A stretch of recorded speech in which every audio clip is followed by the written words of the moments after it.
we have to create the right vibe, the energy, and everybody at the organization has to feel so privileged to be here. It's no other way.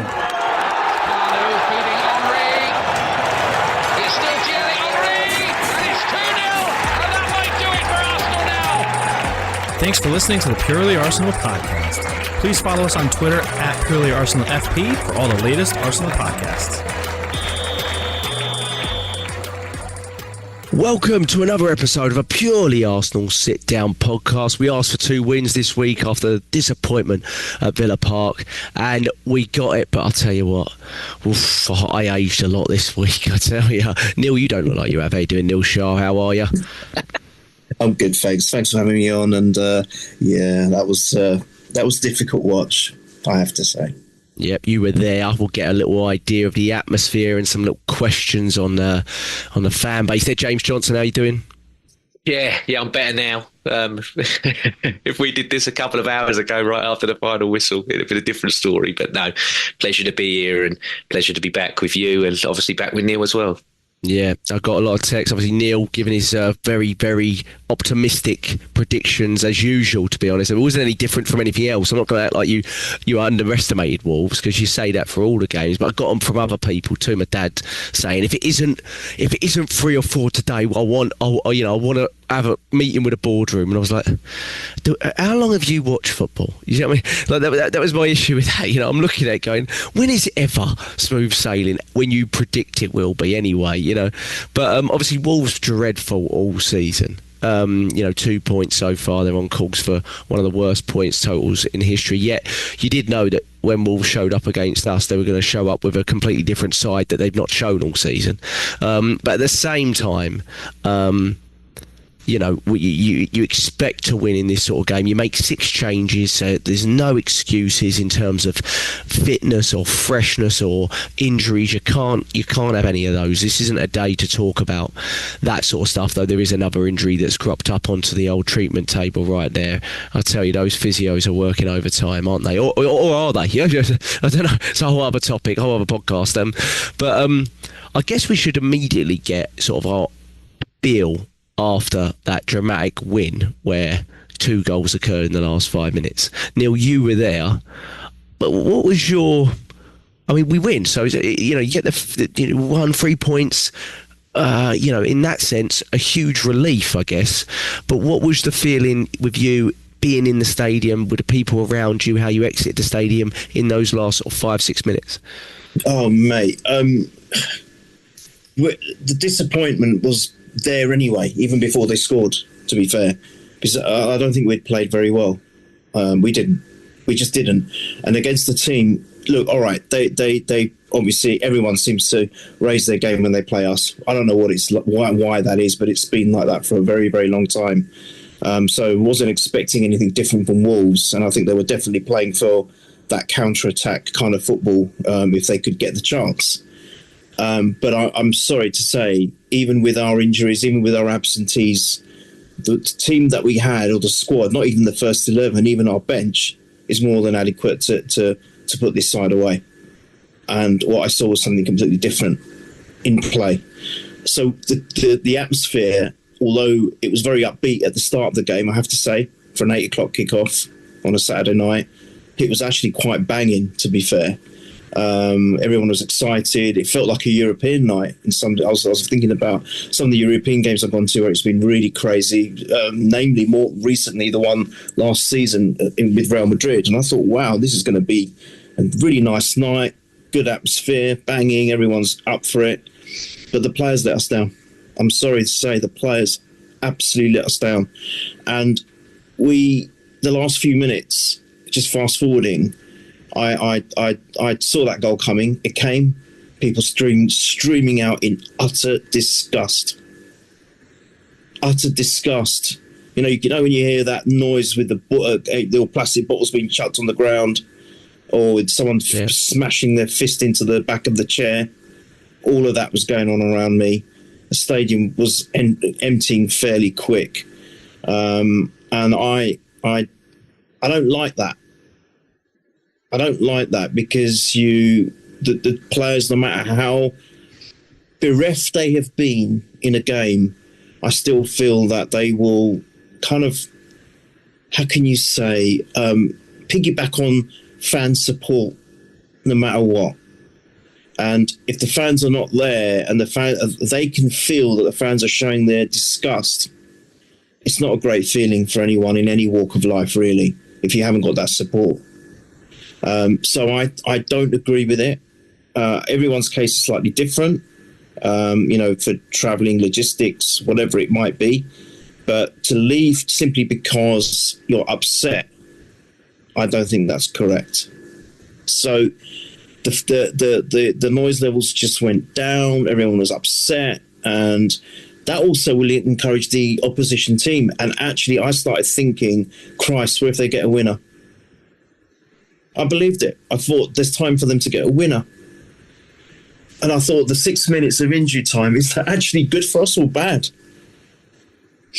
But luckily, we managed to step it up. And then I have to say, that goal goes in, the winner, it was bedlam. So you had an amazing two ends of the spectrum within the space of 5 minutes, 6 minutes, where going from disgust, embarrassment, disappointment to ecstasy, euphoria and happiness. I've never seen a change of mood so fast in a football game. And I think because all the fans realise that we're playing Wolves, we're playing a team that's got 2 points. We should have buried them a long, long time before we got to that stage. So when that winner goes in, is the relief, you could cut it with the most bluntest knife. Yeah. So, I mean, I was glad to be there to experience that part. Of course, any fan would. You'd give your right arm to be there because, you're hugging strangers, people around you that you'd never met before. You're just giving them hugs because you're so relieved. You're a part of a family, and it's just you're celebrating a commonality, a victory, which means so much to all of you, and that is so. That's why I still feel that football is second to none in that. You don't get that in anything else but football, in my opinion. Maybe I'm biased, but yeah. So it was the tale of two stories within the space of a few minutes. It was incredible. Yeah, well, glad for you staying. I know you would never leave before the last minute, and I know some fans do anyway, and that's part of their routine to make it home on time. And I would never, judge anyone for doing that. But again, like you say, if it's result based, I completely support what you're saying on that one. And we're not going to win titles like that, by the way. We are not going to win it. If we're going to be the 12th man, and I don't think people that have won the title in recent years have really got anything to shout about with their fan base, but we have to give everything, from our perspective. And if that means staying till the last minute when you can do, and there isn't alternative. I know it's a late Saturday night game. I understand all that, and I know what it's like around Finsbury Park and Arsenal. Way back in the day, I was a regular goer. I do remember it. But again, if you're basing it off, that's it, I'm done with them. Boom, I'm not going to watch this. And then I can't have that. I can't have that. But you sum up the feelings really well, which is really interesting from the stadium perspective, because I did think when it happened, even when the goal happened, I wasn't jumping for joy, but I thought, I almost want to be there now. I almost want to be there now. I didn't want to be there for 90 minutes, but in that last few, I almost wanted to be there. It's a really weird one because you expect to win that game quite comfortably, and it's a whirlwind of emotions, and it's stuff that the players really shouldn't leave you with, and a manager to a degree. But I do agree with you, the players have a lot to answer for in this one. But James, what was your overriding feeling? Were you still incensed and hugely frustrated with the performance that we put in, the lacklustre performance where we could have cost ourselves 2 huge points or more, like Neil said? Yeah. I don't want to sit here and say I didn't celebrate it at all, but at the same point, I was very much of a you've bailed yourself out there, like you are bloody lucky. So take that and channel that to never let something like that happen again. Because you are, and Jack, I've said this the last couple of weeks, especially with our league form, I've looked at it at times and gone, right, you've got the results there, So we'll just sort of stave off the performance, and then we'll go into the next game, and hopefully we'll see better. And at the moment, I'm afraid to say it, I'm not. I've let a few things ride the last couple of weeks. Sunderland, Chelsea. I thought Brentford, even though we won 2-0, that was nothing to rave home about. Villa. Obviously, none of us were happy at all with Villa, even though that's the first loss in 18. And then this yesterday. And I'm like, I'm sorry, I'm starting to see a pattern develop here. And the thing for me is, and again, it's very, very easy as a fan to sit and watch and say these things. But at the same point, I'm looking at who is in there, in that group, and not necessarily a manager. Because I don't always, some of this I don't even blame Mikel for. Because I think once you cross that white line, you've got to do yourself as a player. And this just goes back to me and the way I was brought up and my family history and everything. And I've had it ever since I started working or what have you, or when I was at school and stuff like that. My parents would always say to me, when you come home, when you're finished, James, and you look at yourself in the mirror, can you go, I did everything I could today? And I'm like, half of them yesterday, half of them from Villa, Chelsea, you can't look yourself in the mirror and say you gave everything. And I want to know, do you want to win a title? Do you want to be champions?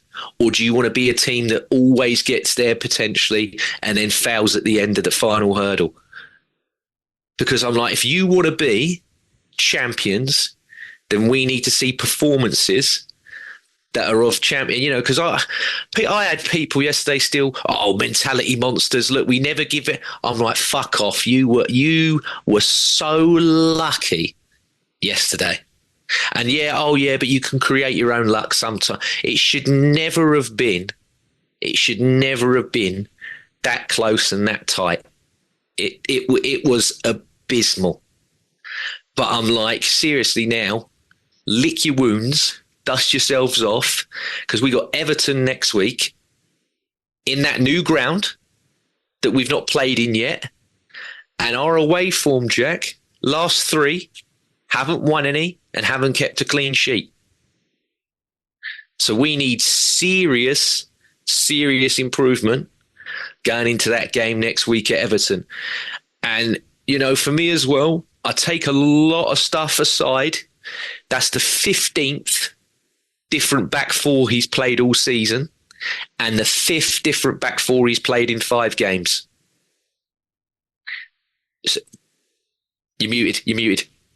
That latter part that you say there, I think is a big reason we're seeing some of these really erratic defensive performances. Oh, 100%. But the problem we're not breaking that Chelsea. No. We only need to let in 6 more, and we fucked that. So don't worry, that's long gone now. Yeah, I mean, and to be honest, James, no one's breaking any record like that when half your players are made of glass. Do you know what I mean? It's just you can't lose 2 players a week. That injury, the injury that was sustained by Ben White, completely self-inflicted.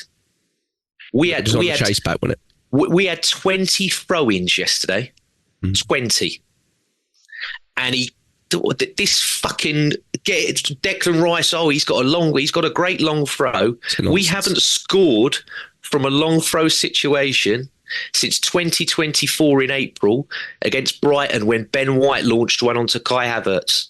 So it wasn't even Rice that did the long throw that we scored from. He can't do it. Yeah. Well, there's nothing that's shown that we score from any of these from Rice. Not even on the first phase to the second phase. Mm-hmm. And that chance, 25 or so minutes in, that fell to Hwang, that thank God David Raya saved, that not only exposed how crap these throw-ins are, but boy oh boy did it expose Zubamendi, who again, Zubamendi, great game midweek when you can have loads of the ball and we're dominating and it looks cute, all of his passing and everything he's doing. He looks like a superstar there. But again, another big physical side, just completely. You watch Zubamendi trying to chase that ball back. Yeah.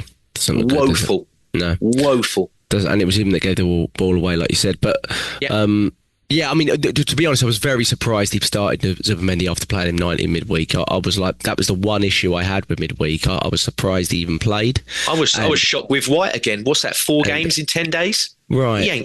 Just after he's come back from a nasty one, he can't play 4 games in 10 days. The only issue I've got there, he never could when he was fit. No, yeah. The only issue I've got there is. One thing I'll give Arteta is defensively, he's almost out of options. The only option he had was to play Lewis Skelly, but then you are riding Timber a bit because you're putting him at fullback, aren't you? And Timber is needed. I know he got a little bit of a rest in midweek, but he's needed quite a significant rest. I think he's been overplayed for like 12 months. So the argument, I mean, a lot of people are saying, "Oh, we overplayed Ben White." I was like, he's only just started playing again. You know what I mean? I get it. He's got to be built up gradually, but when you're losing a defender every week, there's going to be a point where you just have to play players that are there. The issue I had with what he did yesterday for you boys, is I think he tinkered with the positions of the back four too much. So when he put the lineup out, I think we all just thought he's going to put Timber at left back and keep the centre back pairing a little bit consistent because Hincapie's played at centre back for a few games now, so don't change it up too much.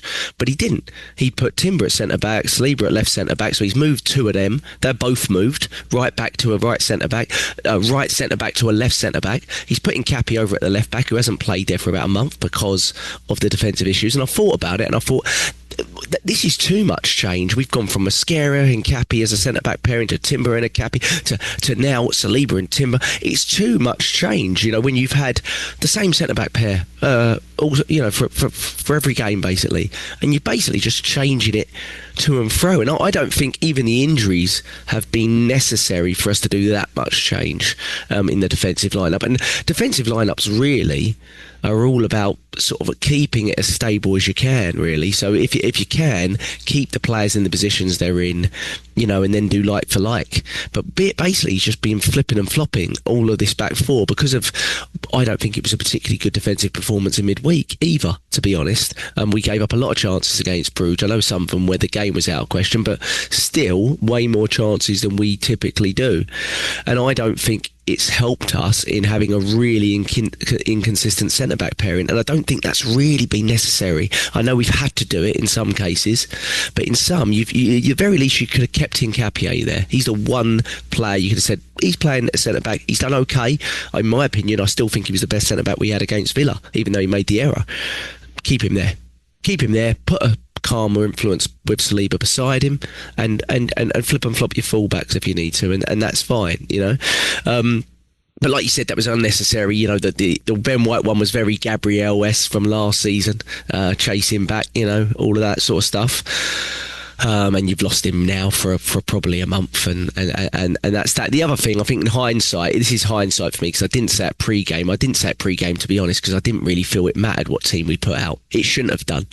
But in hindsight, this was probably a much more of an Odegaard game than it was an Eze game from the 10, you know. But then again, Odegaard weren't great when he came on, was he? So, do you know what I mean? Like, so I don't know what to say with that. But like you boys have sort of said, I think the overriding feeling was of relief with a lot of frustration mixed in there, really, because it wasn't a performance that we should be sort of shouting about, and it was one that left us with a lot more questions than answers, I think. The frustration I have, the overriding frustration I have on this is when he has a really depleted attack, but our defence has been consistently there. He's levelled into our defence, hasn't he? So he's gone, okay, be really hard to break down here and let's nick a goal. Do you remember there was weeks and weeks where we'd be like, we're looking to nick a set piece goal here and win this 1-0, and oftentimes he'd get away with it, and you could almost understand that because you'd go, well, we've got no attackers. Well, now it's flipped. Why aren't we laying into the attack and going, do you know what? We can't keep a clean sheet here, so let's win 3 or 4. But no, we start this first half, Neil, at such a sedentary speed. Like, everyone's like, oh, happy Christmas, everyone. And I'm like, what are you doing? But because basically what you're doing with Wolves is every 10-minute block that goes by, you're saying to them that they're getting an inch taller. Every 10 minutes, they're getting an inch taller. And I'm watching it, and I'm so infuriated by it, just watching it going, every minute that ticks by is, a little checkpoint for them. Wow, 20 minutes in, no, they haven't even had a shot on target. We're doing fantastically well here, and and there was no desire and motivation to kick the door down, and that's on the players, because Mikel Arteta said before the game, he was like, we've got to start fast. He did say all these things, but it's also, I think, partly on the man. He must have been like absolutely kicking into them to start faster. I just don't get it, Neil. It was so pedestrian, mate. I was fully expecting us to be on the front foot from the get-go. And I was even saying to the guy that I normally see where I sit, I said, we've just got to start fast and put this game to bed very quickly. Because we've got a very heavy schedule. We have had a very heavy schedule. It's only this week, I think we've got a week off before Everton. But I thought we've got a very heavy schedule. Let's put this to bed quick. Because we can't be having one of those games where we're playing right to the end, feeling tense. And look what happened. This is why I was so upset throughout the whole game. We started off so lackluster, and the biggest gripe that I had, we can sit here and name players and call out players, but generally as a collective, the biggest gripe I had was number one, the lack of urgency and the passiveness, and almost as if the complacency. How many times have I said there's only two things that can defeat us? It's complacency and injuries. Well, we let both of them override us today. But also the predictability. And what you said there is what I was feeling. All we were doing at checkpoints, like you said, was making them feel better and bigger about themselves. This is a team we're playing bereft of anything. No confidence, almost humiliation. 2 points in 15 games.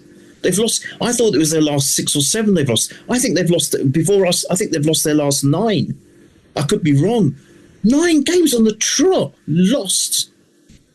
But let's go to Arsenal. We'll give them a game. But they wouldn't have been able to do that if we were forceful and we started off on the front foot with energy, with desire, and also aggression. I saw none of that. None. And it makes me pause my piss to see this when we are going for the title. We've been runners up 3 seasons on the trot, right? Okay, so if anyone has got any experience of it, it's us. We're probably in a better position than anyone else, including Liverpool and Man City, because they've gone ahead and gone on to win these things. We haven't. We haven't won a Prem since the Invincibles. So for us, we've had more experience of being in that position where, all right, we started the season off really strongly, but then Man City or Liverpool come and just overturn us in the last few months. So we cannot allow that to happen. This season's different because we've actually already got a cushion. Come on, guys, let's maintain that. That should be enough motivation to start off this game. High intensity, especially when you're playing a team which is so low. The last thing you want to do is give them any seeds of hope.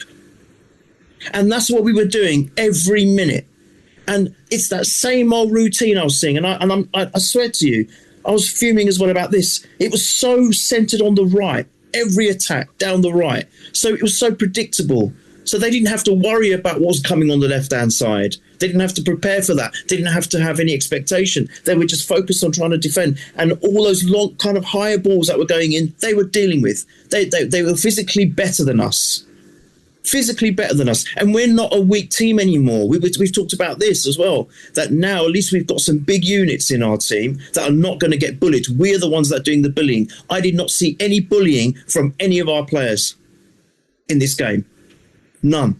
So there was no aggression. There was no intensity. There was no physicality, in my opinion. So forget tactics, forget skills. If those 3 things are lacking, and it beggars belief, how can you not motivate yourself? I feel that they weren't motivated. How can you not when you know that City are now hot on our tails? They're back in it. And can you imagine if we had dropped the points? They would have destroyed. I'm telling you now it might be a little bit different because the pressure's on them. But we are just letting them off the hook. in the last few games. We just keep letting them off the hook. Can't do that. You know what they're about. You know they're going to get stronger towards the end of the season. We know that from experience. So we've got to keep the pressure on. And this is an ideal game to do that. And we didn't. I know we got the win, and don't get me wrong, I'm ecstatic with it. But it could have been so different. So different. I'm fuming, mate. I mean, James, we've got to talk about the attackers because, midweek we saw some real individual brilliance, right? From do we? Yeah, I know. We're going to have to. I don't know where to start with it. But I think we probably... I mean, we could start with a centre forward, but let's start with Saka because Saka's, I think, our talent. He should be our talisman, right? He should be our attacker that we look to. And I think in a certain sense, if you watch the early portion of the game, he was without doubt the most dangerous player. We were going to him every time. If something was going to happen, he created a cross early on to Timber's head. If something was going to happen, it was going to come through him. And in the end, when you look at the game, 2 goals and they don't happen without him on the pitch. They don't. But at the same time, I'm watching it saying, we need much more from you here, Bukayo.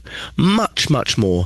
I need you to carry us when the chips are down. I need our biggest wage in the attack.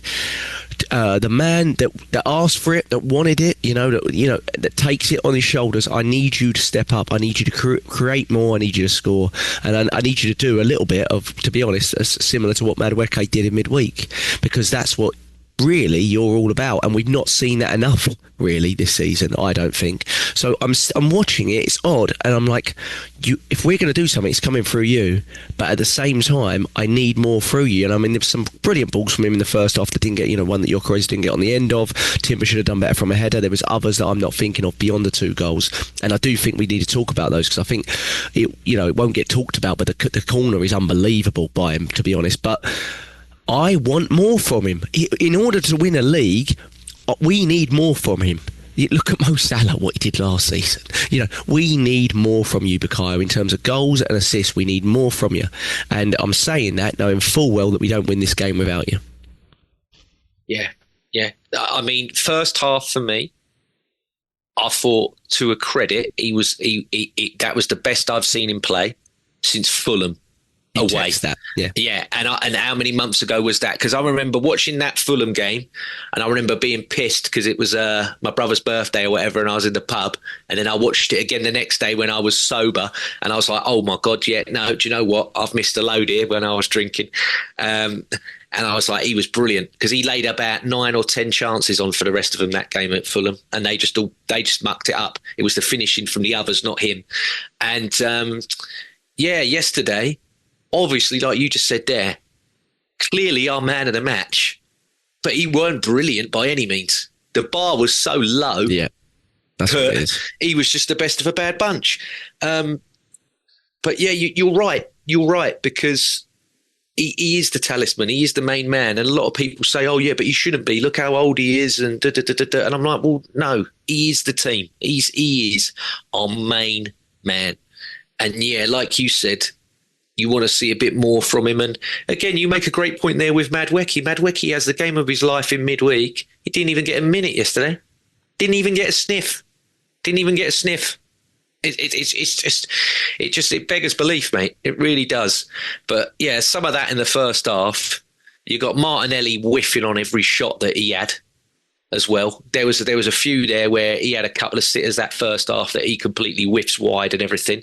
You got Timber again, who, now I'm wondering, is this Gyökeres not making the shout, or is this just Timber doing it anyway?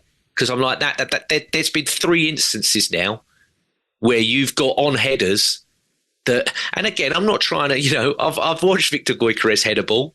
He had one on this game. It just went narrowly. I'm not saying Victor Gyökeres scores against Chelsea in that one right near the end, and I'm not saying Gyökeres scores in this one that he had today.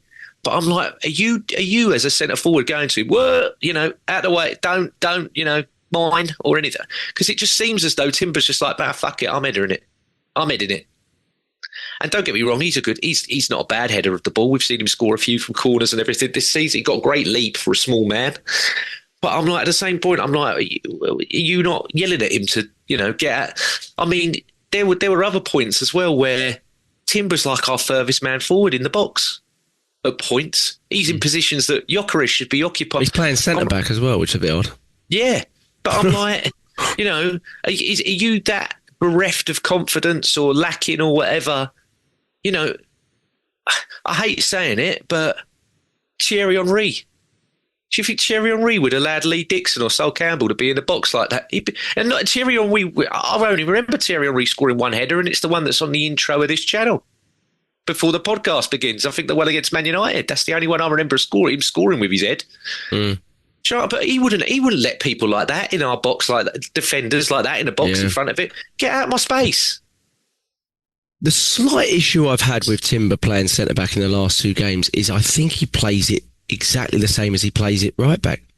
Like, 100%. and I think, do you know what I mean? Like, I've been watching him, and I'm his biggest fan. I think he's the best fullback in the world.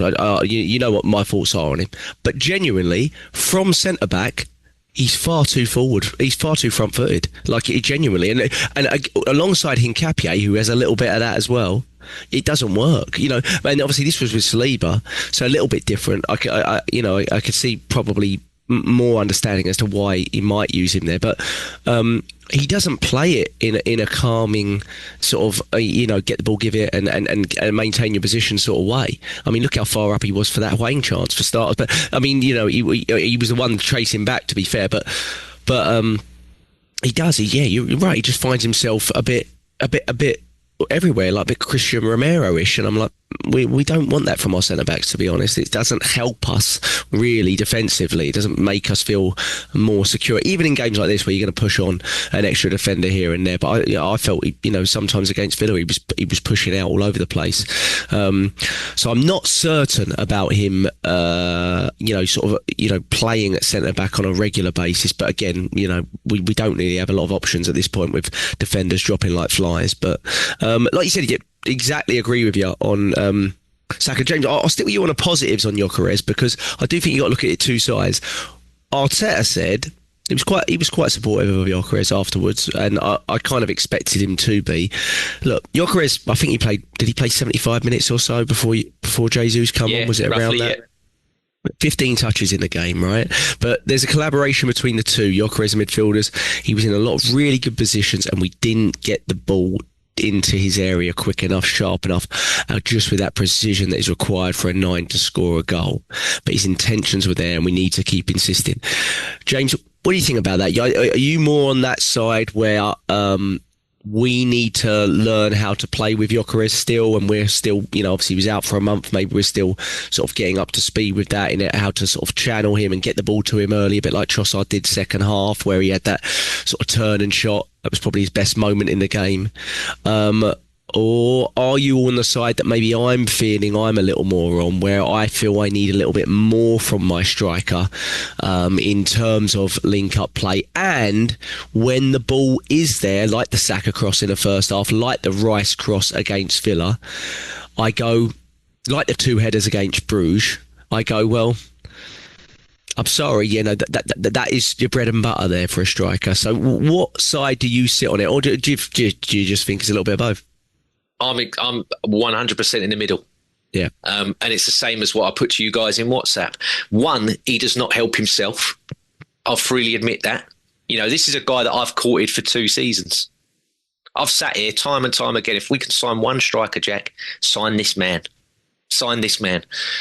But one, this team is still playing false 9 football with a man that isn't a false 9. He never has been a false 9. He's never going to develop into playing as a false 9. So you have to play to this man's strengths. And I think the only one really that has shown signs of figuring him out and finding what he can do has been Eze. And yesterday, just as soon as Trossard come on, and him and Trossard had a little bit of chemistry, he hooked him for Jesus. Him and Trossard had a little. They had the one, like you said, where he did the turn and the shot and everything. But there were a few other instances between him and Trossard where there was a little link going there, and then he took him off, rightfully so. But yeah, I'm slap bang in the middle. They've got to learn how he wants it and how he plays it and everything. But he has to do, there, like I said about with the Villa game, he somehow, in his head and what have you, occupies himself in these like wrestling matches and these tussles. I'm like, just peel off them. You're quicker than them. You're probably stronger than them. But he just likes to get involved in the tussle. And he's getting more and more frustrated as the games go by. You saw midweek, I can't remember if he got booked or not when he was having a ding-dong with the ref about someone fouling him and everything. And then there was instances yesterday where he was absolutely screaming at the referee about how I think he was near the touch line and they sort of like bundled him, like two like sort of bundled him across and he sort of took a little tumble and everything. He was like turning as if to be like, yo, I've had two of them there completely out wrestle me. And it's just like, you just need to occupy your head in, am I in the best position to score goals? None of this other stuff that's around you, what's going on and everything, because you're a new striker in the league. And people, and we've seen it, they're like, I ain't having you come in this league and think that you're going to score 92 in 105 like you did in Portugal, mate. This ain't Portugal, this is a Premier League, son. They want to fancy themselves against Arsenal's big new shiny toy. So they're always going to try and outmuscle him and do this to, but he's got to know himself to be better than that. And that chance that he had from Trossard, where he did roll him and he did get the shot and it went wide, no other forward that we have at this club has that ability to, on the turn, roll and get a shot away like that. None of them. So there is defo potential there in that player to do damage and do well for this team. But collectively, he's got to buck his own ideas up and the others need to realise what kind of player that he is. Because people said, oh, look how better it was when Jesus come on and he had nearly half as, Jesus had half as less touches as he did. I think Jesus had 8 and he had 15, like you said. 15, yeah. 9 or 15, yeah, sorry. And they're like, look how better it. And I'm like, no, it's because he is, when he's fit and he's firing and purring, he's still arguably one of the best false nines in the world. He's the best. Guardiola said he's the best pressing forward in the world in terms of a workhorse centre forward like that. So that's why he looks better as soon as he slots in, because the rest of the team still play that football. But I'm like, that's our 24th game of the season yesterday. And after 24 games, if you're still trying to figure out how your top centre forward plays, you got a massive problem here, Jack. You shouldn't be, we're nearly halfway through a league campaign and we're still talking about, I don't think this team knows how to play with a centre forward yet. It's worrying. And again, your initial question was when you were talking about the forwards, and other than Saka, Saka, like you said, weren't the best, but he was still clear. I think the only other one that can say that he played well was Trossard. Yeah. He had a shot, but he dragged it. He should have done better with. Yeah. I mean, Jesus was good when he come on and everything as well, like that, and his movement arguably wins us the game. But you want to talk about that forward line? I thought Eze was AWOL. I'm like, it's all well and good people digging out Gyökeres for this, Gyökeres for that. Eze seemed to get away scot-free. What? Just because he scored a hat-trick against Tottenham a couple of games ago? For me, I don't care whose name's on the back of any of that shirt. If you do not perform, I'm going to come on here and I'm going to say what I'm going to say, because you've not shown me anything. He was dreadful yesterday, Eze. And he was dreadful the game before at Villa because he got hooked at half-time. Yeah, he's been poor. I mean... You're saying Saka needs to show us more. So does he. Oh, so does without doubt. He was poor, without doubt. I don't think this was the right game for him in a weird way, but I don't think that's justification. I mean, against Villa, he cost us a goal, hooked at half-time rightly, to be honest. And, Odegaard played midweek, didn't he? But I almost feel, Yeah, I really do. You know, when you're coming up against two banks of four, you kind of, and Odegaard's fully fit, you kind of want your best creator. You know, you kind of want your best creator there. You know, he's going to be the one that finds balls through the lines. Eze's not really that player. He's a player that, you know, some of his elite passing has been from sort of deep areas, you know, like that chip over to Martinelli and things like that. It's not really been the sort of incisive stuff in the pocket. Yeah. You know, even the other stuff that he's done has been from wide left, you know, like the cross from against Forest and stuff like that. What he's done from the 10 has been really his output in terms of, you know, shots from the edge of the box and things like that. But there's not a lot of space for that against two banks of five that just basically are letting you having the ball into their final third. They just don't want you to touch their box, kind of thing, really. And I mean, it wasn't really hindsight looking back. Yeah, this is probably much more of an Odegaard game. But Neil, we're in a position a little bit with Odegaard's form and our centre forward issue. You know, with, like James says, whatever it is, whatever's happening is we're not getting the best out of Gyökeres by any means at the moment. We're in a position where sort of two of our front four positions are you know, we're not really sure what the best starting player is. You'd expect Odegaard sort of takes that role very, very quickly and you know, as his fitness comes to bed. But in terms of centre forward, we've got three options there at the moment. One's just post ACL, in my opinion, looks sharp but also looks a little heavy. We've got another one who's a centre midfielder who's done a tremendous job for us there, but he's not really a centre forward, and we've got a centre forward that still looks like we're trying to understand how he plays, and he's also trying to understand how to be in the best position for us when we do get the ball to him. And it's not doing the team many favours either, because we're so used, like James says, to playing with a link-up player, a player that links the fight. Even Mourinho is much more of a link-up player, you know, who brings the wingers into play. Gyökeres is really very different from the other three. They've all got different attributes, but Gyökeres is really different. My only issue with him is, if we've got to feed him better, but when we do, you've got to finish it, mate. When we do, even if it is limited, you know, in games like this, we should be creating way more for you. Against Bruges, way more for you. But when you get those two headers, you've got to take one of them. You just got to take one of them, because you're not doing all the other stuff that we see from Jesus, and we go, oh, okay, wow, he's everywhere.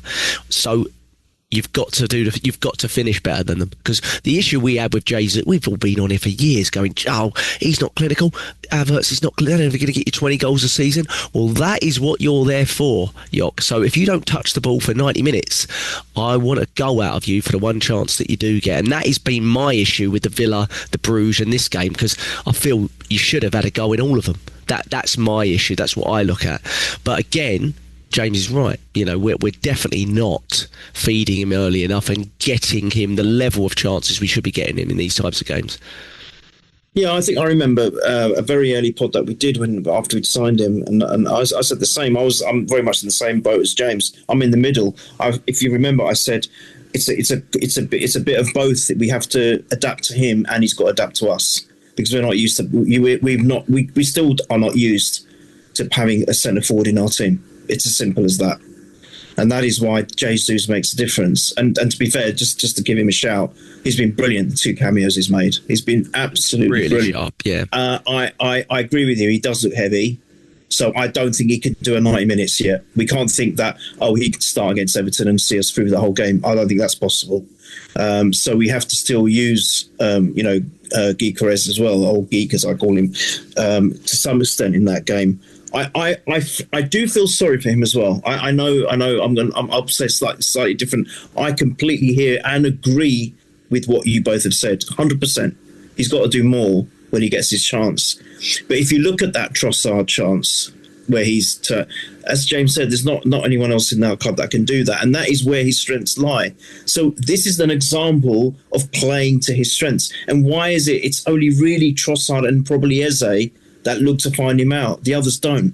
They've got to do a little bit of that. Saka, as good as he was with all his crosses, and he was the crosses he was planting. I mean, obviously they led to the 2 goals, but the crosses that he was putting in was phenomenal. Yeah, that was his best attribute yesterday. Yeah, but you got to be a little bit more right. Well, I've actually got a centre forward in this team now. Let's see if I can play him in a little bit more. I mean, even that Martinelli shot just before he was subbed, Gyökeres was right there. But he just went for goal. Now, I don't mind that, because I've actually said in the past that I want our players to be more selfish. This looking for an extra pass does my head in. So I don't mind Martinelli doing that. But sometimes you think that, well, if you'd just seen he was right there, and that would have been another opportunity, and then that would have exactly what you're saying. It would have been a very rare moment where he could have had a chance, and then he should have, if he did get that chance, he's got to be putting it in the back of the net. So I'm with you as well. I'm 50-50. I think it's a bit of both. My other thing about this Timber issue, where is he being communicating with him, or is he being vocal? I'm starting to. I could be completely wrong about this, but I'm starting to take the impression that he's a bit too nice with our players, with his teammates. As a centre forward, I was thinking that is he being a bit too nice? Yeah. Is he a bit too nice? Not with opposition, or because obviously I was on that side where he was failed and he was going absolutely mental. I think he's got that in him. That's fine, which is great. But I think you need to be a bit like that with your own teammates as well. And I think if it's happened once with Timber and then it happens again, you've got to be shouting at him saying, do you know what? I'm here. I know you can head the ball. And like you, Jack, I think Timber's been our best player of the season, to be fair. I mean, Rice is catching up for me as well. He was poor today, though, I thought. But he was poor today. No, I get it. But everyone was. But he's just come off an illness. Don't forget that. Yeah. But I feel that Timber is right up there. But like what you guys were saying, Henry would have not wanted Lee Dixon around there. Gyökeres, I think, has got to be a bit more animated and a bit more vocal, maybe a bit more angry with his fellow teammates, saying, that's my ball. I'm well capable of putting that in the net. Yeah, let me do it. So I think there's an element of that. But as for our attack and what's going on, I just think we've got to be a bit more appreciative that we've actually got a centre forward now. We've got to get out of this idea that it's just about being there's a false line there. We don't have a centre forward. We do have a centre forward. I think, again, you guys said that we've been crying out for one. Now we've got one. We're not using him. That's ridiculous. That is ridiculous. But yes, he has to do more. It's a balancing act. And at the moment, there isn't even a scale there to balance, because neither are working, if that makes sense. So I need to see more from Gyökeres, but I need to see more from our players as well to help him. And I want Martinelli and Saka to be, looking out for him and trying to find him, as well as Eze and Trossard do. And also, I agree with you. I was shocked that Odegaard wasn't starting this game. I was shocked. I thought Eze has not been great. And Odegaard is someone who can maybe cut through difficult defences or open them up. And Eze really isn't that player for me. And as much as I love Eze, I would have preferred Odegaard to start this game. I thought it was going to be a game for both, to be honest. I thought it was going to be a Rice, Eze, Odegaard midfield, because I just felt it had to be a game that we probably gave Zubomendi a little break, but we didn't. Yeah, okay, that as well. But I feel that Odegaard should have been there from the start, whatever the combination was. And the other frustration for me was, and I know as good as Saka was, but this is what could happen. And I know that would be unfair on Trossard, so that it is a bit of a difficult one. But I was upset that Madueke didn't get a chance. His confidence must be so high after midweek, right? All right, the second goal was all about Zubomendi's. It was just a tap-in for him. But his first goal was world-class. Yeah. And unbelievable. When off the back of that, your confidence, and you must be thinking, I can't wait for the weekend. I want to do it again. Yeah, didn't touch it. Right? And he don't even get a minute. Now, this is where Arteta has been better with his substitutes. Don't get me wrong. I think his substitutes have been doing brilliantly. They've been coming on and winning us games. Not just one of them, even a combination of three have been involved in goals scored this season and winning us games. So the in-game management and the player management has definitely improved by Arteta. I can't knock him for that at all. Credit where credit's due. But I really thought he missed a trick with not giving Madueke a chance yesterday. I think James, you said starting with Saka, and I like that thought. Maybe moving Saka over to the left or vice versa. That's exactly what I was, and I'm sorry, that's the other thing. Madueke is not a Saka in the sense that Saka can play both sides, but Madueke is definitely strong on the right. You have to keep Madueke on the right. So I would have had any problems putting Saka on. If you're going to take Martinelli off, Saka could have changed positions with. Saka could have gone there. But then I suppose Trossard doesn't get a look in. And to be fair, I would say at the moment Trossard's probably one of our best forward players anyway. He's been brilliant. Neil, you all the time go on about Martinelli and how much you love Martinelli, and we all do. Let's be honest. All of us here don't hate any players that we have. We used to, but at the moment we don't hate any of the ones that are in there at the moment. But I had people saying to me last night with Martinelli, "Oh, I look at him in the Champions League and then look at him in the Premier League. It's like watching two different players." I said, I said, in the Champions League, you get this lovely thing that's called time, because European teams, not like in the Premier League, give you a bit of time. And I said, they also give you this other thing in Europe, which you don't get in the Premier League, which is also called space. And I said, what are the two things you never want to give Martinelli? Are time and space. Because he will just manipulate and then he'll absolutely decimate you if you give him time and you give him space. And I don't know, again, I don't want to go into Mikel Arteta. I really don't. But you're looking at this, like Neil said earlier, they're on course for being the worst side in the history of the Premier League. Ever. Right? They've not won in 9. Man United, who we can all agree are bobbins, smashed 4 against them on Monday. So it hasn't even been a week since they got bashed by 4 goals.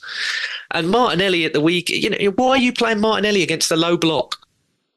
Because he ain't getting no time and he ain't getting no space.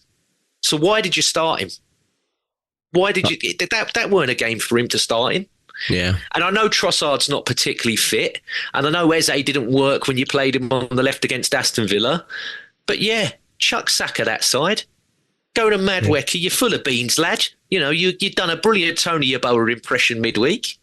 Get on that right-hand side in front of the home fans as well, and let's have it. Yeah. But, it's mind-numbing. And again, like you said about, why can't these players play with the striker like Gyökeres, but Trossard and Eze can? Because they've had those sort of, let's get it right. Saka and the others and what have you, they've had Aubameyang, they've had Lacazette, they've had Havertz, they've had Marino. They're the players they've had. You flip that over to Eze, he's had Mateta, who's pretty much as close as you can get to Gyökeres in terms of Premier League, but he's been absolutely prolific. Before then, they had Edouard, that was from Celtic, that was a dud, but he was another big, tall, gangly sort of striker. Eze had Benteke and Ayew, which again, big sort of battering ram types of forwards. And then you flip that over to Trossard. He had Mopé, who, well, less said about him, the better. He had Welbeck, who, okay, he can run and what have you, but Welbeck is another 6'2", 6'3". He'll barge into you. And then he had Glenn Murray. And Glenn Murray is the epitome of an English number 9. Oh, I'm just going to smash into you and see what happens like that. So, yeah, they've had strikers that are like Gyökeres where the others haven't. But again, it's that balancing act of figuring it all out, because it is both. It is both. Mm-hmm. I can't sit here and be completely deluded and go, no, Gyökeres has done nothing wrong, Jack.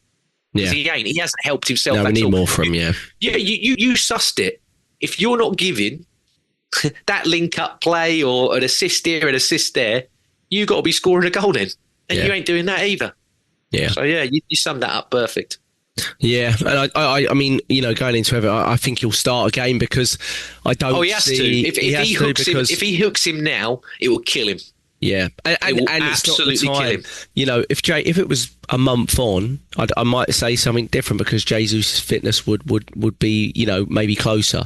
But you can't. You're not going to start someone post ACL tear, 1 week or 2 weeks after coming back in. I don't think that's going to happen. You can't, when Gyökeres is there, to start Marino over him sets a really poor precedent for that type of signing that you've made in the summer at this point. Where the heck Kai Havertz is, I do not know at this point, but he's making Puma adverts, so we're all happy days, and he's got a new pair of Puma boots out, flipping out that. I tell you, my boots are are more dirty than his, and I ain't played football for 15 years since college, so flip it, I tell you that much. But the adverts are coming out, it's alright, he's getting a lot of likes on Instagram, so that's all good, don't worry about it, no problem. 63 minutes all season. Yeah, fantastic robot though. Yeah, sure. Cheers, thanks for that, Mikel. I mean, he's livid with Martinelli for the chance in the first half. It is dreadful. I mean, we don't create a lot in the first half, but it's a free header, and he's basically headed it out like he's a defender almost. I mean, I think he's trying to head it back across goal when you're 3 yards out. Martinelli, just head it down into the ground, mate. Don't do anything silly with it. But I tell you, he'd probably head down again, like when he's dribbling. But like you, I mean, I'm really of the case of Martinelli in the league. When we come up against teams that are not actually going to attack you, which is the majority of teams, Martinelli's an impact player. That's all. I've just come to that conclusion, basically. So I don't want to start him against about 15 teams in the league. And, like you said, time and space in Europe, but also teams want to win. Like Bruges, they're 27th in the league table. They have to win because they're not going to qualify. So they have to try to win. And that's what really helps him as well. None of these teams in our league want to win. I mean, Wolves, they have to survive. Wolves have to have a top 8 level form from now until the end of the season. They don't care. They just put 10 men behind the ball. I mean, in fairness, as well as they did, I mean, they were dropping and delaying everything. And fair play to them. From minute one, falling down to the ground, holding it. How many times did they hold their face in the first 25 minutes and fall down? No one touched them. Doherty, Mascara. I mean, poetic justice that it was that Mascara that scored the own goal. When I found out it was him, I was like, oh, not another own goal. And then they said, oh, Mascara. And I went, brilliant. Absolutely brilliant. It's better than anything. Yeah, that's fantastic because we all remember him. Was it him that was strangling Havertz on the ground and touching Jesus? He did a bit more than Yeah, exactly. I tell you, he had to get his hands out of his own arse this game. Yeah. So there's mentalist. There's some justice right there. So I'll take that own goal. I find it quite funny actually now. But yeah, obviously we had Martinelli. I felt Martinelli's chance in the second half was actually, he should have squared it. That was all really his doing. So that was a really good play from Martinelli. And we did have other chances. Gyökeres had a header. Rice had a couple of shots from the edge. One free kick, one shot that got parried. But it wasn't anywhere near enough. We weren't banging the door down, weren't we? We weren't testing the goalkeeper anywhere near enough. We get the goal. I mean, it is a great free kick, James. I'm sorry, not free kick. Corner kick from Saka. It is brilliant. I mean, it is. It's looping. It's fast. It's high. I wish it went in directly. It would have been brilliant. He's had a lot of sort of those types of assists this season, that have sort of had a little deflection here or whatever, and he doesn't get anything for it. Saka, he had one last week against Villa, didn't he? But it's a great corner, and to be fair, they were really all over the place from corners all game. To be fair, James. So in a sense, that was coming, wasn't it? Yeah. I mean, thank God, because we were just. I was desperate for anything at that point when that first one went in. I was like, can I have something, please, to go off and. Shout out Mike as always. He said, didn't he, at the start of the year, he believed that someone will score one directly, and he got close there. He got very, very close. But again, I don't like the fact that all this with the set pieces. It's like it's a last. It's there. It's something that you can rely on if needed. But the way that they talk about it still is that it's the only thing that I think that's we've had like something like nearly 9 or 11 games for now where we haven't scored from a sort of set piece situation, and all of a sudden, it's not that they wanted the rules changed on how corners are and set pieces are now. When Arsenal were dominating on them, but now that it's gone quiet. You're not hearing about the other teams that are so good at set pieces and what they're doing in the box and ever to score from theirs. It's only when Arsenal were dominating set pieces that let's get the rules changed. We don't like how this is going. But it was a fantastic delivery from Saka, and like I said, about being lucky and what have you. You got to create your own luck sometimes, and he did there. It was a lovely ball in, and luckily struck the post and hit hit Johnstone on the way in. Yeah, and at that point, you hope that we go on and sort of win the game comfortably now, because at 1-0, you know, what I didn't want us to do is what we did, which was basically after the Trossard sort of dragged his shot wide, we started to play 2-0 football, 1-0 for me. And Mikel Arteta said, I was really interested to sort of see his comments, just to see what he said about that moment. And he said, no, you know, they said, why are you dropping deeper to defend at 1-0? And he said, no, it's deeper, and then we have the ball in the hands of the keeper. We don't play, we just kick it. I do agree with that. I mean, I think with a few too long balls, I think Cappy sometimes is a little guilty of that, but other players too.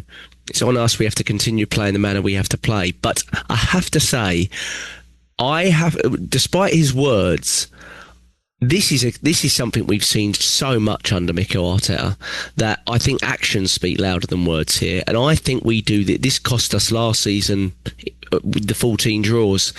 It cost us against Sunderland. We play 1-0 football in late in games, 2-0 football, when the game state is the last 15 and it is 1-0 or one goal in it. We play 2-goal up football at 1-0. And I don't think you can do that. Look, it's different if you're sort of City away and, you know, and I also think it's different if you've got a really solid base, Gabriel, Saliba, Timber, Calafiori. But when you're so far from that and you're playing Wolves at home, and you know that it's 1/2 chance that can lose 2 points for you. You've seen it at Sunderland, a little lofted ball in. You know, you battered Sunderland, really. I mean, when you look at it, it was a game we should have won 3 by 3, really. And one minor incident, you change everything. You have to go and get the second goal. You have to, because even then, you can concede one, but your intention's right, and you're going for it. You have to. I get it every now and then when your base is so solid and maybe you're depleted in an attacking sense, like we were at times last season. This was not that time. We had all fresh legs up top, and we basically just decided to sit off for 10 minutes. And I think that is from the manager. I don't care what he said, because I've seen it 20 times under Mikel Arteta, Neil. I'm not listening to a word he said, not taking it in, because if I wasn't already disgusted with our team's performance, I was at that point.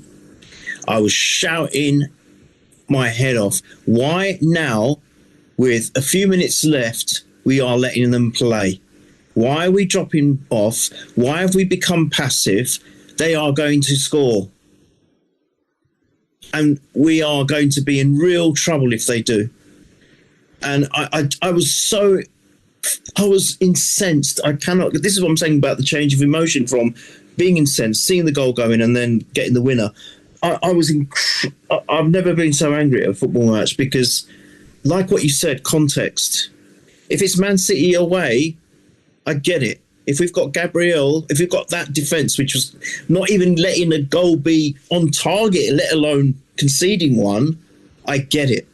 Remember I was saying to you a few pods ago that I was comfortable with 1-0s? Do you remember? I was saying that I'm actually, if we're 1-0 up, I'm all right. I'm comfortable. Forget about being 3-0 up, 4-0 up. I'm now comfortable 1-0 up. But recently it's different because of what you said. Exactly that. We're shuffling the defence around through no fault of our own. It's injuries, but we're having to shuffle the defence around. We haven't got that assuredness. Yes, Rare is a world-class keeper. And he made another save yesterday with that break, and he has made some tremendous saves. Even in the loss 2-1, I thought he made some world-class saves. It could have been a lot worse, that 2-1. Yeah. So I have got no faults with the keeper whatsoever, and I know that he's there. But you can't just keep relying on a keeper. Villa proved it. He can't keep everything out. And I was so incensed. I thought, what are you guys doing? You're 1-0 up. You've got to go and kill this game. Because, again, it's going to just give them confidence. And then not only are we not going for the second goal, we're letting them have a go. This is the problem. The ball was literally in there in our half for that spell. And I'm thinking, what are you doing? Press forward, get the ball, hold on to the ball, move forward, run. Try and get into the other end of the pitch. No, We were happy to let them come at us. We were happy to sit back. I said, they're going to score. I said to the guys, I said, they're going to score. And bang, they score.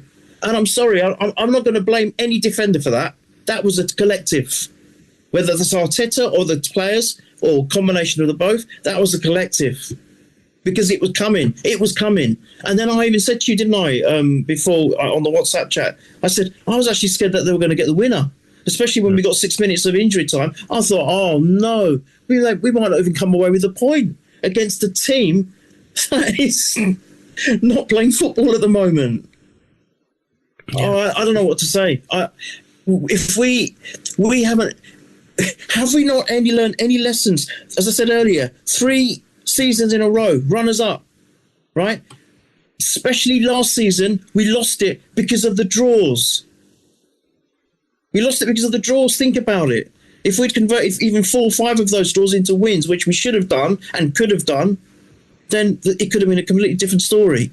Yeah, the other seasons we've been unlucky. We had the 2 injuries with Saliba and the Tomiyasu, and then we've had other injuries and this and this and this. But this season, even with the injuries, I still think we've got a squad good enough. Honestly, the people that we have, I know they keep falling off the tree and then coming back, but I still think, well, especially for today, especially against Wolves, we had a team good enough.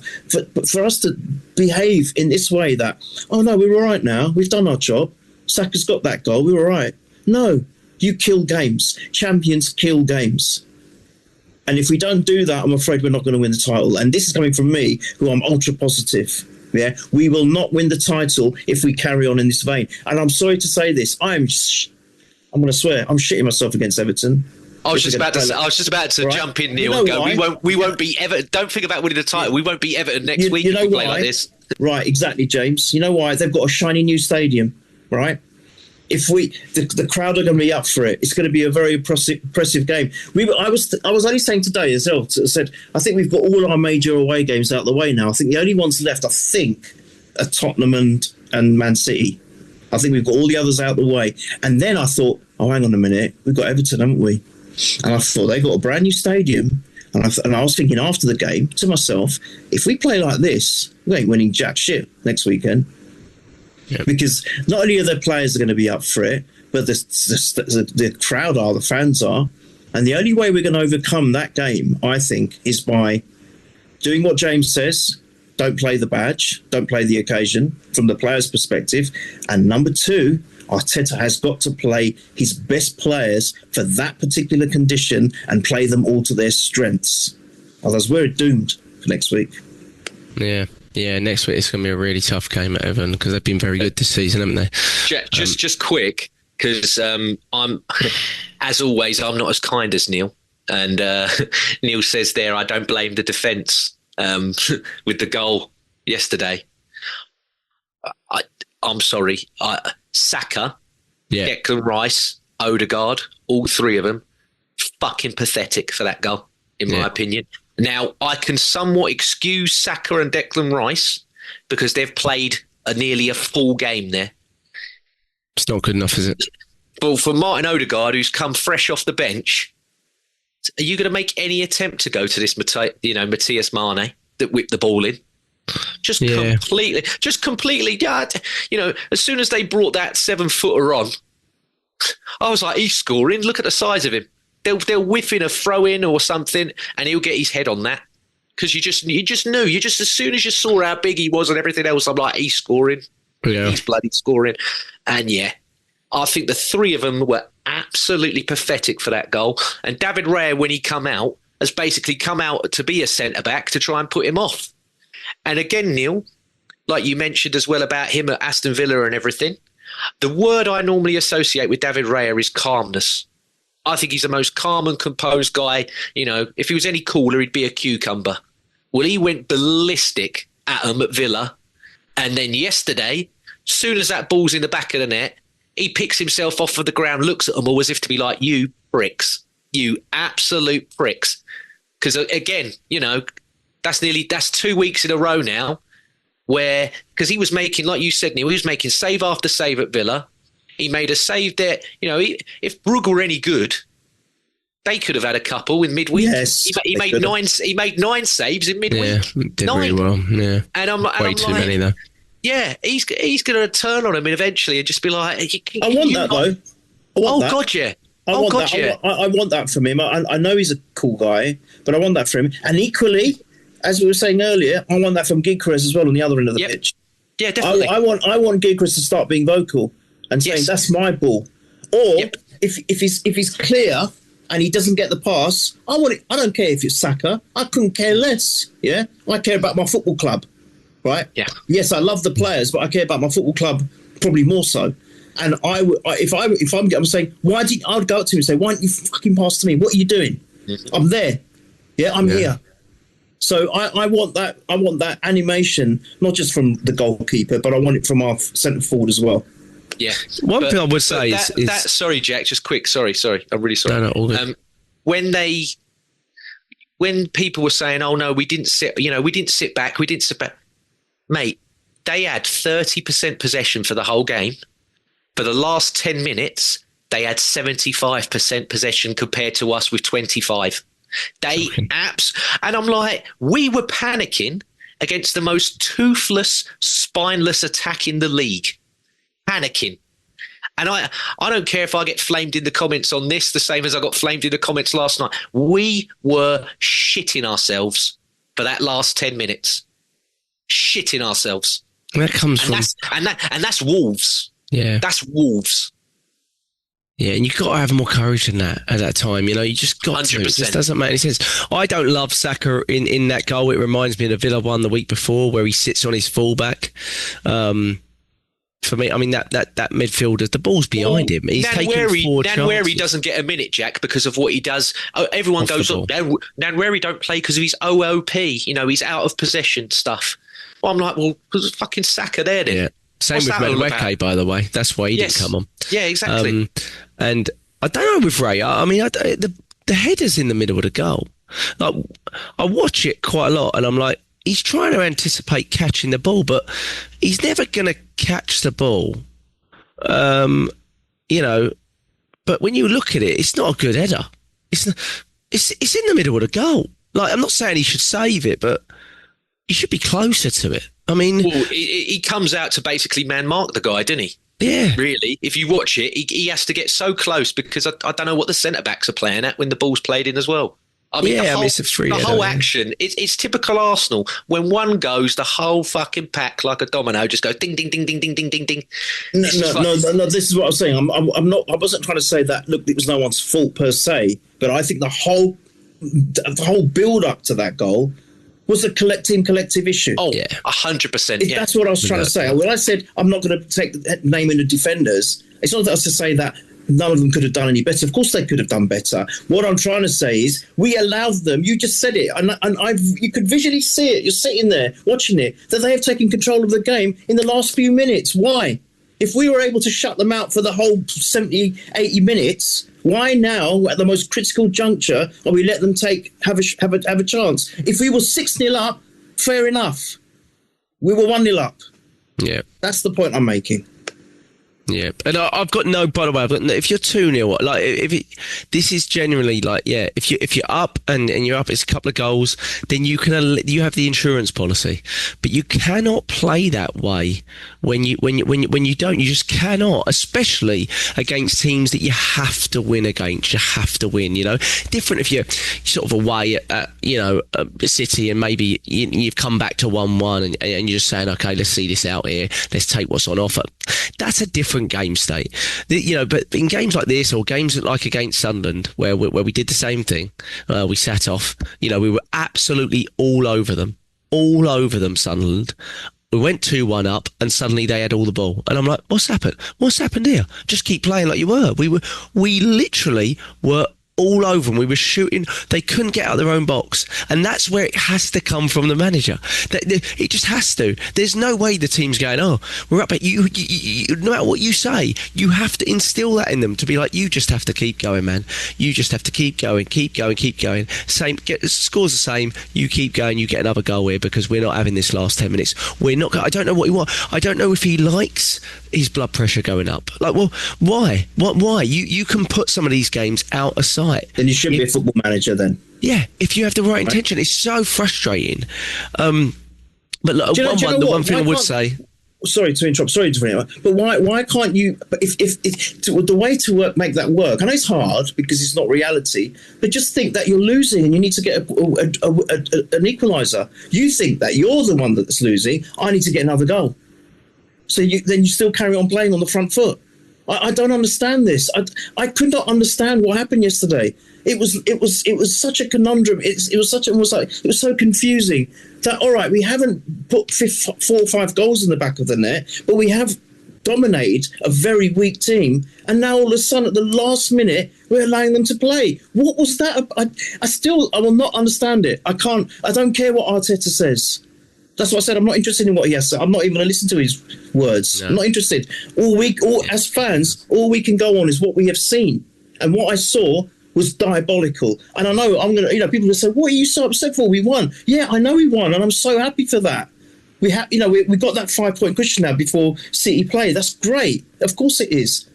But it could have been so much worse. And as you said, Sunderland is the prime example. I felt so sorry for Trossard for that Sunderland game. He played so well, and he got us back in the game and just let it all go. And equally, that's the same how I feel about Raya for the Villa game. He made all those saves to end up with nothing. So I totally understand why he was upset. I get it. But that's the reason. So many of this can be avoided, James and Jack. So much of this can be avoided, and we just still play the same way as we have in the last 3 seasons, where we've got such a great opportunity. I'm not saying by winning 4-0 it cements our status of winning the title this year. I'm not saying that at all. But this all plays into your mindset that, oh my God, we could have so easily lost points against the worst team so far that we've ever seen at this point in the Premiership, and we could have actually dropped points against this team. It kind of will feed into the player's mind. If we'd gone and won 4-0 or 5-0 or just been dominant throughout from start to finish, that sets us up better for the forthcoming games mentally. Now it's like, are we going to have to see this more and more? Are we going to be panicking? Are we going to be panicking against teams where we shouldn't really be panicking? I can understand us panicking against Man City. I can even understand us panicking against Liverpool, even though they haven't been that great this season. But not Wolves. Come on, guys. Yeah, and that's the point. And you always say this, Neil. I'm going to echo you again. But we're first this week. Everyone that's around us plays later on today. All of them. And again, okay, we've got the points and we've got the 5-point gap. That's, in context, we've done what we all wanted and wanted to set out to do. But it's like you say, lay a marker. If I'm Man City or I'm Aston Villa, regardless of going away to West Ham like Villa have to do, or like Man City have to go away to Palace, because they're the 2 teams that are closest in the race. Do you think they watched us yesterday thinking, can't catch them? Yeah, look at them. Been very encouraged. Look at them. They're bloody hell. They're thinking, well, they're the worst side, like Neil said there as well, and I've said the whole way through the show. They're on course to be the worst side. I thought in my lifetime I will never see a team as shit as that Derby one that had Robbie Savage and all them in that got relegated. These guys will clear that Derby side easily. They look absolutely bereft of anything. Absolutely anything. And yeah, if I'm Man City and all that, I'm looking at that going, we can catch them boys. Come on, we'll do them again. And that's why you're so angry and as animated as you are, Neil, even when we win. And it's the same as all of us. Because if we had a sustained period of performing like that, but at the end of it, me and you go, oh yeah, but we went to that parade together and saw it, or Jack watched the stream of the parade in America if he couldn't get over. We fucking haven't. That's why you get so animated and you get so angry, because you know the margins, and we're doing this as fans. So why can't you do that as players? Like I said earlier, who is going in there going, do you want to be a fucking champion? Do you want to be? Or do you want to just finish second the whole time?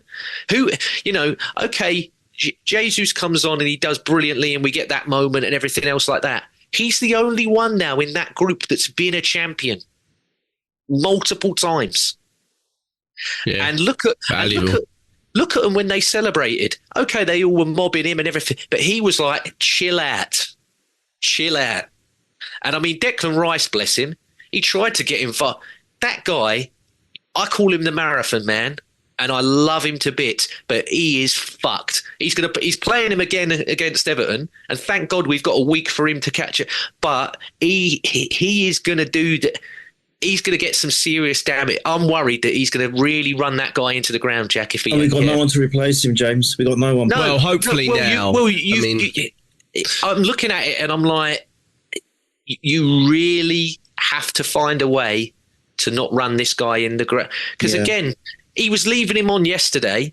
Okay, I thought he did much better when he got into the six. That's when his shots were coming off, but you can't just keep him on because he can take a set piece. You've got to be better than that, Mikel. Got to start using Marino now in that position as well. And again, though, the throws, like I said earlier, they don't amount to anything. So if you're leaving him on because he does a long throw, and that's the other thing as well with the throws that pisses me off, it's the same one every time. Do one that's a quick one, but they know he's going to wipe the ball and he's going to launch it in. There's no variety in it.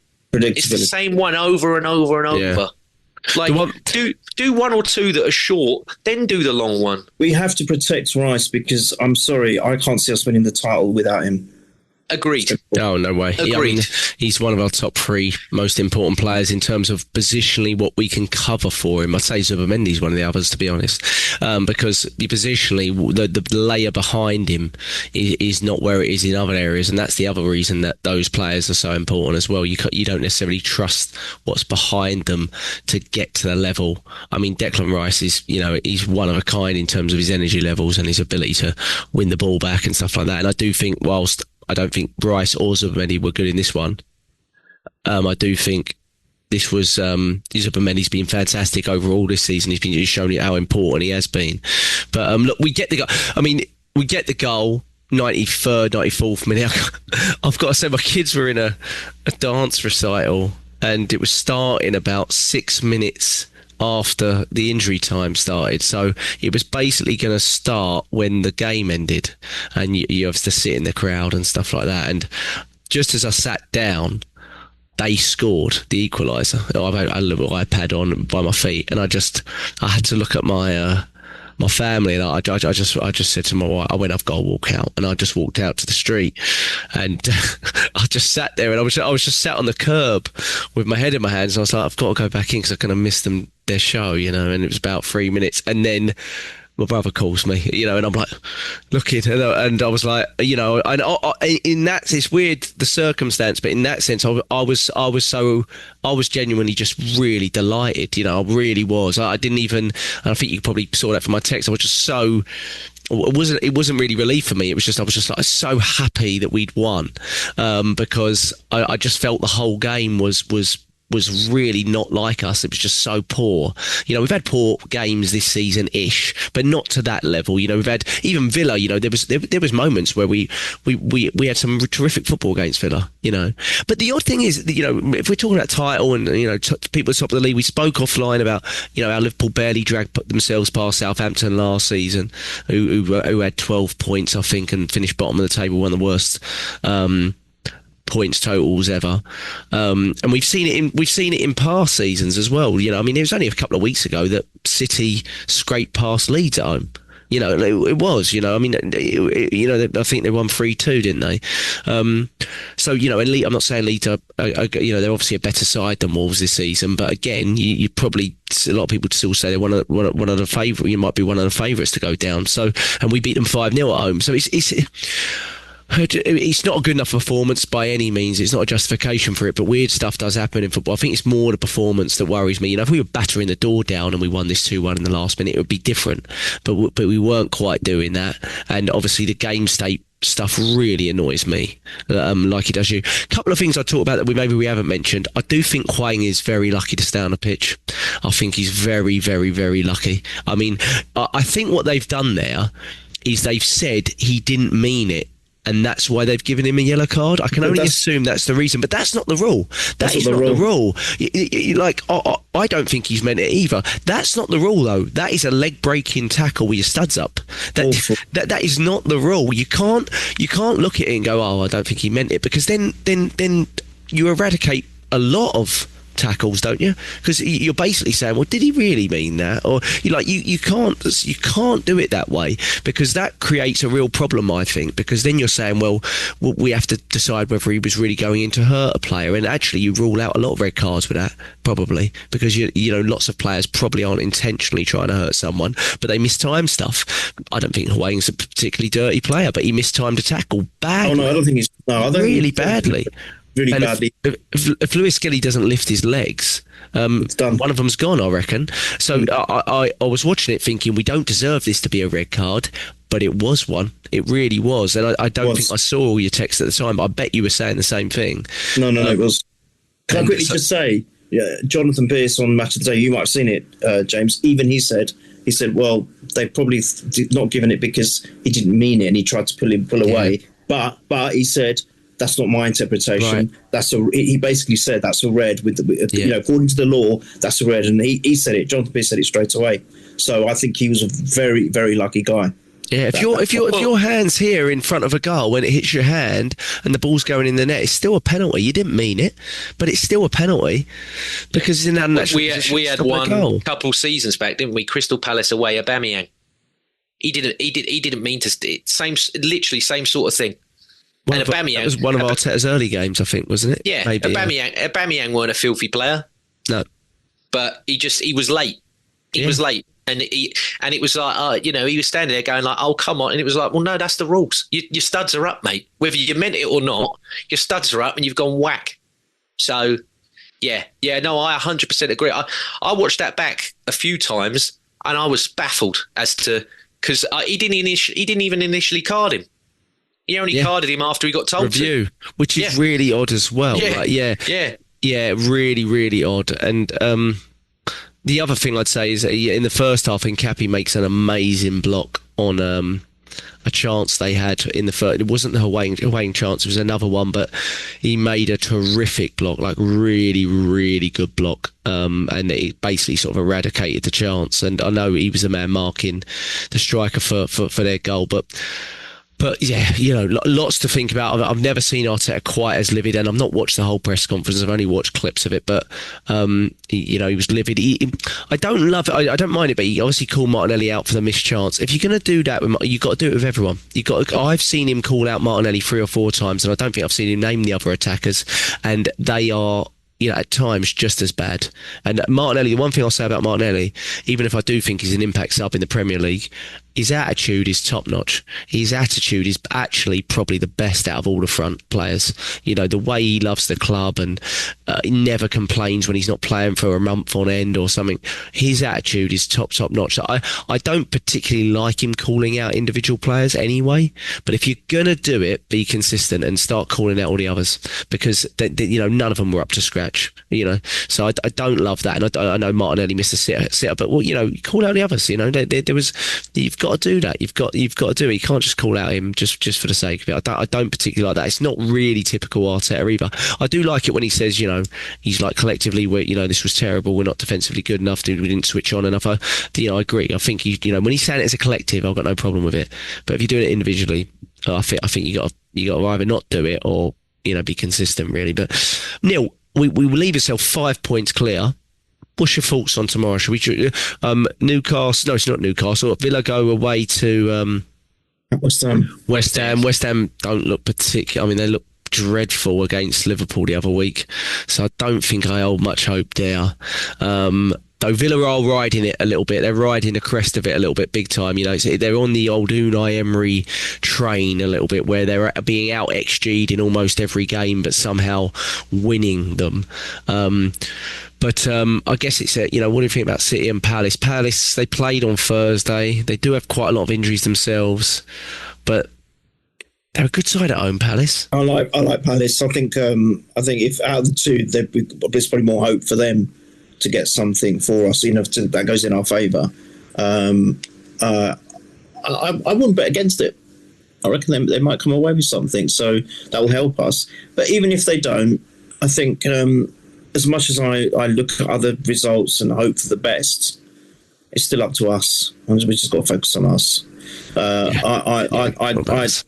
think the best way to look at it is don't expect anything. And then if Palace do get something and West Ham get something, it's a bonus. But I think we've got to really mainly focus on next weekend. I think that's a bigger issue at the moment. After seeing what happened yesterday, I'm normally not. I still will predict a win. If me, I'll always predict a win. I'm genuinely worried. If we can't get it right, we're in trouble next weekend. Because number one, Everton are tough in the normal circumstance anyway. I think because they can upset us at times where we least expect them to. But they're going to be so up for it next week, and I'm telling you, they are. They just are. I mean, not that it makes James. I'll get your thoughts a little bit on tomorrow's fixtures, but am I right in saying that the players that go to African Cup of Nations leave this Monday? Am I right in saying that?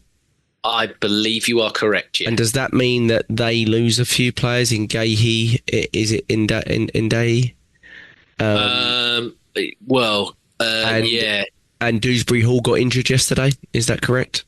Potentially, yeah. I mean, that Illiman and Dye, I think he's one of the best players outside of the conventional top six. So I wouldn't mind him not being available at all.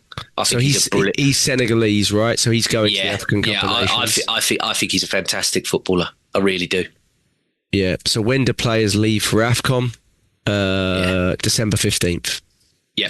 So because Salah's played his last game, so it's definitely this. Yeah. Right. So Gahey, and I mean it doesn't matter again because it's about us, and but it sounds like they'll have a few players that may. And I think Dewsbury all came off against Chelsea with a hamstring injury after about 20 minutes. Yeah. I mean, Jack, I look at it and I know he's not one of your favourite players at all. I know you can't abide the geezer, but Jack Grealish could have a fucking field day against our lot. If we ain't right, he could win that game on his own. Look at a couple of seasons ago. I remember it was Dean Smith. It was lockdown Arsenal when he just won the game by himself. Yeah. Villa were absolutely shocking that day against us, but Jack Grealish just went, nah. I'll just beat Arsenal on my own. And he's more than capable of doing that against us next week if we ain't careful. Yeah, we got to be so on it because Man City, who are literally neck and neck with us, well, we're 5-point gap, but they're the ones that I believe are the real challenger for it. As much as Villa are in there, I believe City are the ones you really got to worry about. They're running after today against Palace. They got West Ham, and then they got Forest away.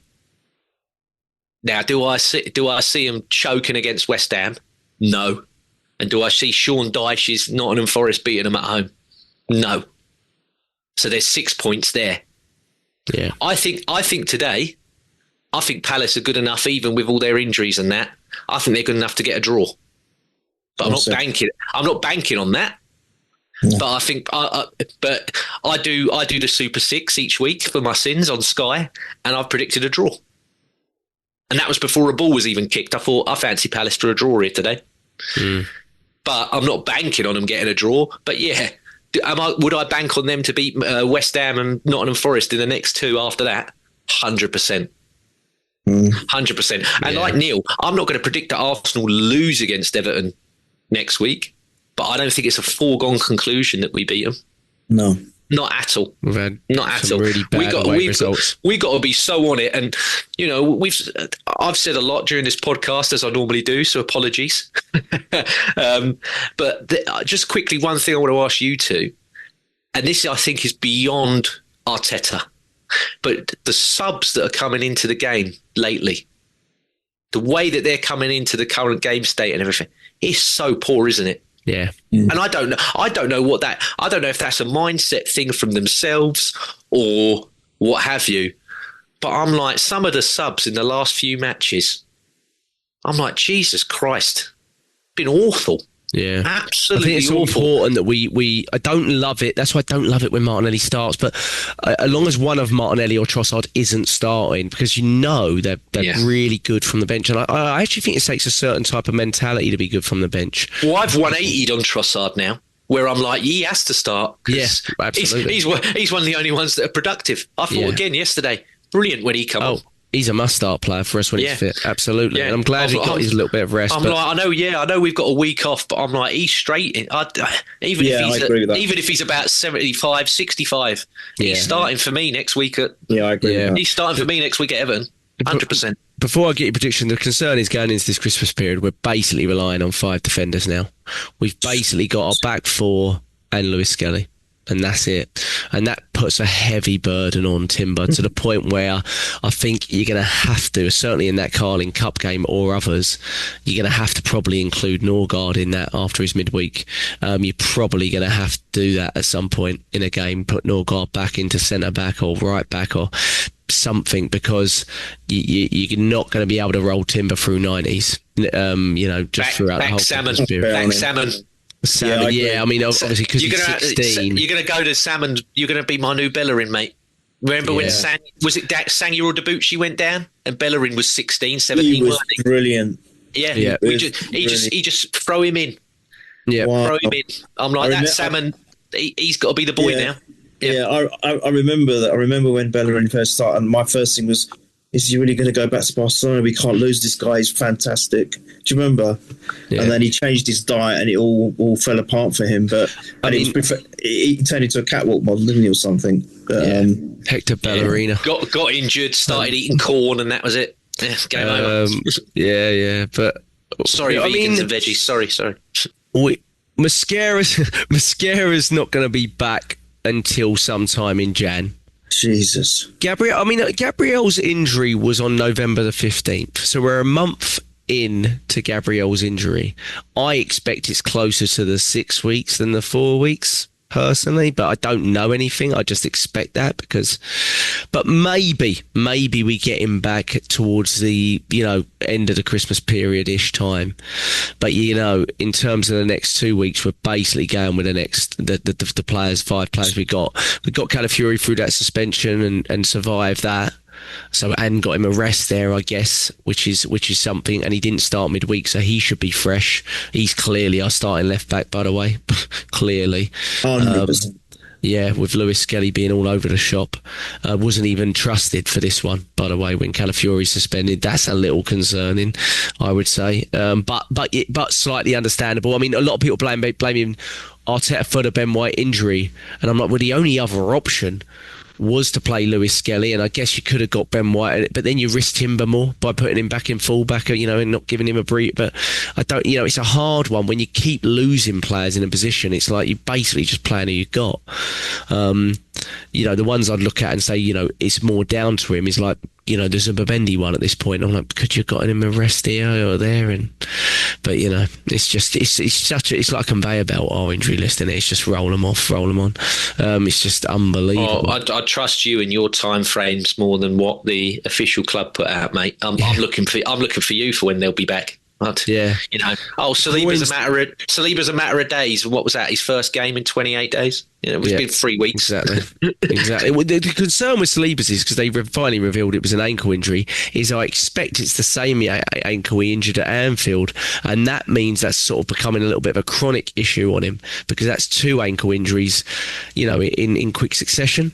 So that's where I assume he was a bit risky today for Saliba, and that's what he said, didn't he? And I'm like, we can't afford to lose another defender. We really cannot, and certainly not one of that caliber. We really need Gabriel back, but we need him back. Groins don't heal as quickly as your calves and your quads typically, so if we can get him back before January 1st, it'd be something, I'd say. But yeah, we're gonna have to roll with what we've got at this point. But at least if we can get Calafiori back in, it feels a bit more stable, and I don't think Hincapié, a lot of people giving him a lot of criticism. I actually don't think he's obviously had errors, and he's a bit rash, and he's a bit he's a bit, someone compared him a bit like Gabriel when he first arrived, and a bit like that. There's a lot of stuff I like from him, but he does make the odd error, and he's sometimes a bit over the top in terms of his desire to get the ball or get to the ball first and things like that. But I do see some good potential in him, but it's not a great environment for him to be in at the moment with such a depleted defence. But what's your predictions, Neil? Arsenal away at Everton, 8 p.m. kickoff again. What's your prediction? it's gonna, as I said earlier, it's gonna be really difficult. But I want us to show up. I want our team to show up. I want him to get the right players. For example, you said Trossard starting, Calafiori starting, that kind of thing. I want them to show up, and I want them to do a U-turn on what we saw for you today and us yesterday. So although it's going to be difficult, I'm actually going to go 3-1. And I'll go 3-1, and I'm going to back him. I'm going to say Gyökeres. All right, love that. James, what about you? I'd love to be as confident as Neil is. I really would. But I think it's going to be maybe not as nervy as today was, but I think it's going to be 2-1 again. And I'm going to go for Trossy. I think Trossard 2-1. Like it. I was going to say 2-1 as well. I'll go 2-1 Saka. He needs it. So I'll go 2-1 Saka. So, yeah, it's a massive game, especially with our last... dropping points in our last 3 away games. And just quick before I forget it as well, question for both of you, just quick, it's just popped back into my head, sorry. Remember when Kai Havertz got given that penalty to help him when we played Bournemouth away? Yeah. Do you think if we get a penalty they'll give the ball to Gyökeres?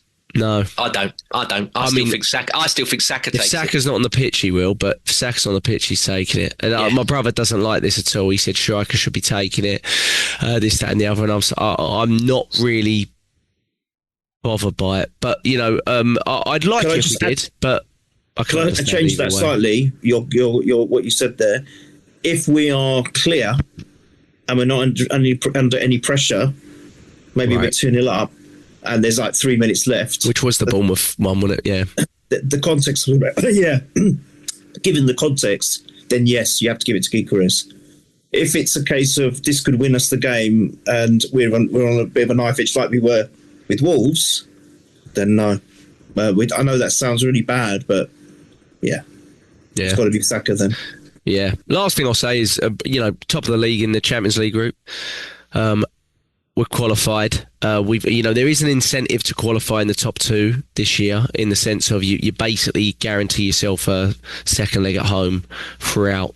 If you make it through all the way through the tournament, and I think he will want to do that. But you basically get top 2 with 1 win out of your last 2, and I think that should mean we should fully rotate for both Champions League games, in my opinion, because Inter's first.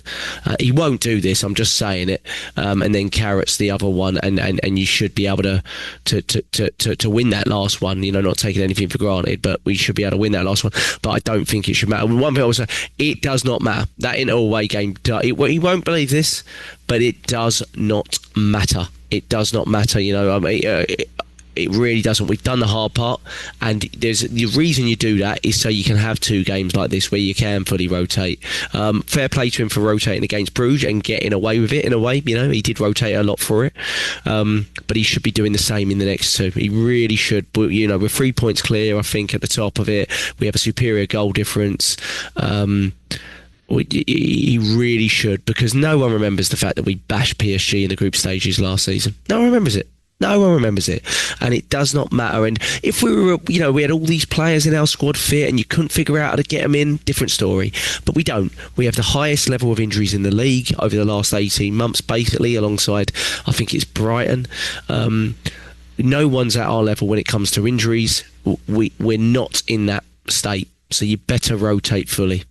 I don't know if you boys got anything to add before we leave, but that's where I'm at with it. At Purely Arsenal FP on Twitter, Purely Arsenal on YouTube. Fingers crossed. We've got a week off now. I don't know about you, but I'm quite excited by the fact that we've got that week off, because I need I need to build it myself up to the next one. But fingers crossed, our predictions are right for it. It's a massive game away at Everton, but we got away with it a little bit. But 2 wins this week. Let's hope we win the next one as well. Top 5 points clear. Let's see what happens to today with the rest of the games. Boys, James, Neil, it's been a pleasure. Thank you to everyone for listening. Up the Arsenal.